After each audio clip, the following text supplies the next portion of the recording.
It was a little after 2:40 a.m. when a quiet Newcastle estate was shaken awake by the flashing blue lights of emergency vehicles. Neighbors stood in dressing gowns at their doorsteps, confused, whispering, wondering what could have happened in a house that had always seemed peaceful. Inside that home, on Rowanford Close, police officers discovered a scene that no one in the neighborhood will forget: the bodies of a married couple lying side by side in their living room. Earlier that night, 41-year-old Daniel Harris and his wife, 38-year-old Rebecca, had spent the evening watching television and planning their weekend trip.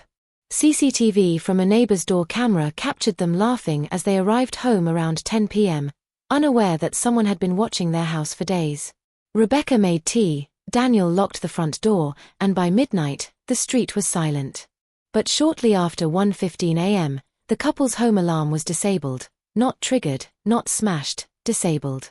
Someone had knowledge. Someone knew the code.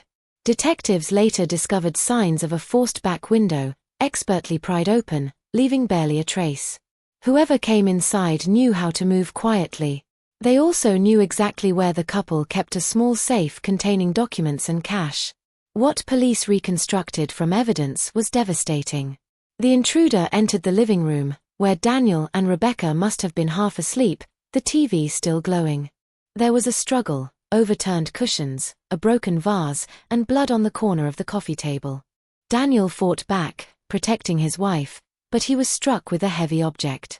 Rebecca, trying to call for help, was intercepted within seconds. By the time the intruder left, taking only what he came for, both husband and wife lay motionless on the floor.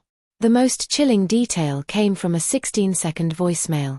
Rebecca had dialed her sister by accident during the attack, and the phone recorded muffled sounds: a shout, footsteps, a crash, and then silence.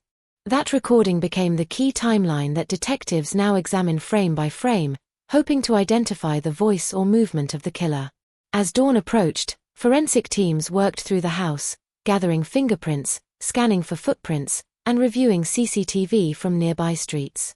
One camera captured a hooded figure walking swiftly through an alley behind the estate at 1:47 a.m.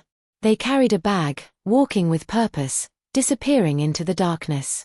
Friends of the couple described Daniel and Rebecca as gentle, supportive, and deeply in love, a pair who never harmed anyone, who simply worked, cooked together, and lived quietly. Their families are heartbroken, struggling to understand how a simple break-in turned into a double murder. Police are urging anyone who saw suspicious activity around Rowanford Close between 1 a.m. and 3 a.m. to come forward. This was not a random burglary.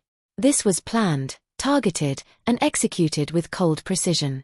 And as detectives continue the search, the Newcastle community mourns a loving couple whose final moments were stolen by violence that should never have reached their home.